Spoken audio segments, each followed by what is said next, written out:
بسم الله الرحمن الرحيم. أهلا بحضراتكم. كل سنة وكل الطيبين بخير وسعادة وسلام. انقضى شهر رمضان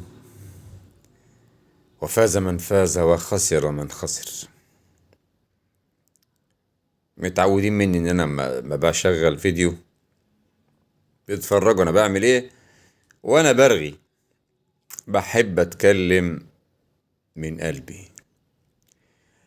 مش هقول لكم لايك، بس هقول لكم شير.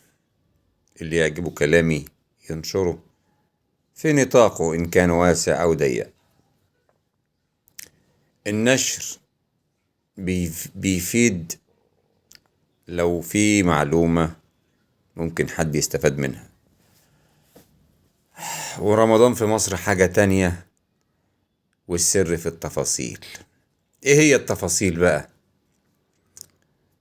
ما علينا من الجرانيت، انا كده كده سيد المعلمين وكله عارف الشغل ده. بسم الله ما شاء الله، 10/10.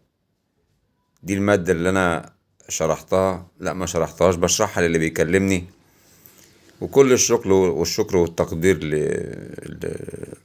للأستاذ عمرو أو المعلم عمرو.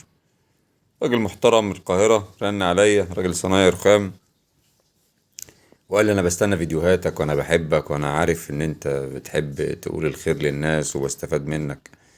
والله هو أخجل تواضعي، وراجل محترم، وربنا يكثر من أمثاله، وحاجة يعني أثلجت صدري بجد. يعني الشغل ده كله بفضل ربنا 98% مجهود فردي، والمجهود الفردي ده بيبقى ليه ظروفه.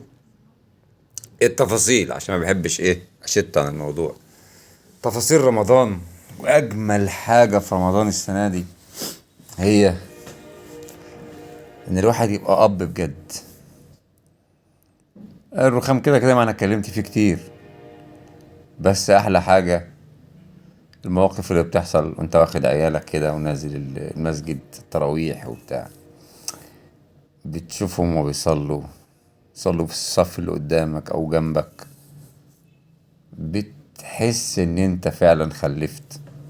حاجة كمان، لما يسألوك على حاجة تجاوبهم بمعلوماتك وتكون أمين. لو مش عارف المعلومة تروح تجيب المعلومة الصح. دي كانت أجمل حاجة كنت بتمناها طول عمري، وأنا رايح المسجد وأنا راجع من المسجد. والأسئلة الأسئلة الوجودية والغير وجودية يعني، والأسئلة الفقهية برضو، واللطائف اللي بتحصل بينا. حتى لو بيبقى في شوية نكد يمين شمال مفيش مشكلة، دي الحياة. بس الفكرة ان انت تبقى اب بجد، ده احساس حلو. وتكون سند ليهم، وتكون انت المصدر الرئيسي للمعلومات، مش واحد صاحبه، مش واحدة صاحبتها، مش لعب في العقول، مش استقطاب لجماعات، مفيش الكلام ده. انت اب وانت مسؤول، بتقوم بدورك، فده بيبقى احساس حلو. ما رجعتش للسنة اللي انا اجمل سنة في حياتي. كان حصل قبل كده موقف معايا خلاني في اعلى درجاتي الارتياح عن نفسي او الرضا عن نفسي. كانت سنة كده، سنة بسم الله ما شاء الله عليها، ربنا يعودها ان شاء الله السنة دي. مش بنفس الاشخاص يعني طبعا، بس انا بتكلم على ان الواحد كان فعلا حاسس ان هو بني ادم بجد. نرجع للحوائط بقى. الحوائط دي كانت كده لسه ما خلصتش، وزي ما قلت واكرر تاني، ده مجهود فردي. علشان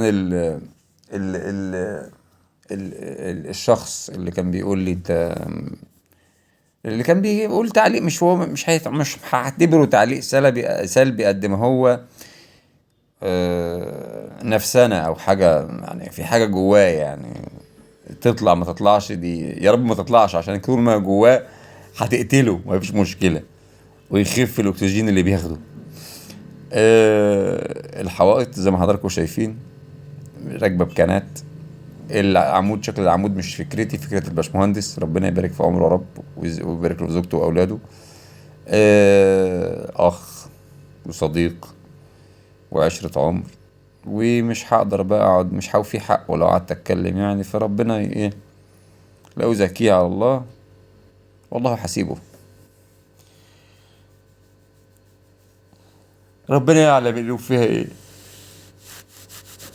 على رأيي فيلم رد قلبي، يعني العمود كان لسه مخلصش، ده عمود خرسانة اللي انا اللي ايه، نسيت انوه برضو ان الحوائط دي كلها انا اللي مطرطشها.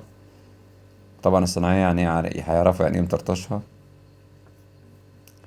وحوالين التابلو هنا برضو كان لسه مخلص وعملته، والفيديو الاخراني في تشطيب كاملا بيبين حوالين التابلو متقفل خرزانة. اي حاجة هنا كانت مفتوحة او مش متقفلة اتقفلت. نرجع لموضوع رمضان. النهاردة الوقفة صباح العيد. ان شاء الله ربنا يقدرنا ونصلي العيد سنة عن النبي صلى الله عليه وسلم في الخلاء وليست في المسجد.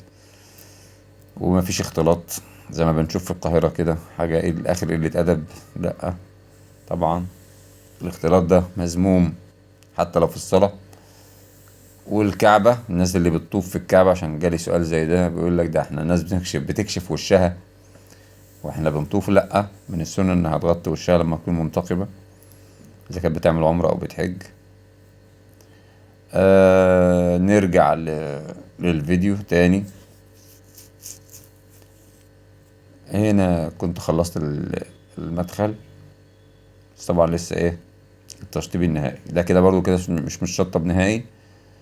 وهيجي فيديو بعد شوية فيه تشطيب نهائي، يعني المنظر بيبقى افضل. قفلنا اللحامات، سقينا الارضية، غسلنا الحيطان. هنا حكاية كانت لسه ما اتغسلتش، وبرضه بفضل الله كانت لامعة ايه بتتكلم عن نفسها. انا مقرر من زمان ان انا اعمل اللي يريحني، وخدت قرار ان انا احاول اعيش سعيد باي شكل. والحمد لله بلغت درجة من درجات السعادة والرضا عن النفس. مش قوي، لان الرضا عن النفس ده بيبقى مذموم مش حلو. مش حد يبقى راضي عن نفسه، لان على طول في حاجة اسمها النفس اللوامة. هنا كده شطبت، اللحمات متقفلة، الحيطان مغسولة، رشش مية تمام. حتى اللي موجود ده المية اللي موجودة مش لا ده لسه. لا كده كنت لسه ما قفلتش. مش ده الفيديو بتاع الايه النهاية. الفيديو النهاية جاي اهو. ايوه ده فيديو وانا مشطب نهائي. بنزل طبعا الادوار المتكررة مش محتاج ان انا اصورها وانزل من الدور السادس عشان نشوف الشغل، ما احنا كده كده فاهمين. آه نحط الميزان، نحط القدة، هتلاقي كل حاجة زي الكتاب ما بيقولوا احسن. كمان ده احنا اللي بنحط الكلام اللي في الكتاب. مش بقول لك زي الكتاب ما بيقول، احنا اللي كاتبين الكتاب ده اصلا. بسم الله ما شاء الله، لمعة حاجة 10/10، حاجة 100/100. ارجو ان انا ما اكونش طولت، بس كل متابعيني ومحبيني عارفين ان انا بتكلم كلام مفيد وليه معنى. دمتم في امان الله، والسلام عليكم ورحمة الله وبركاته.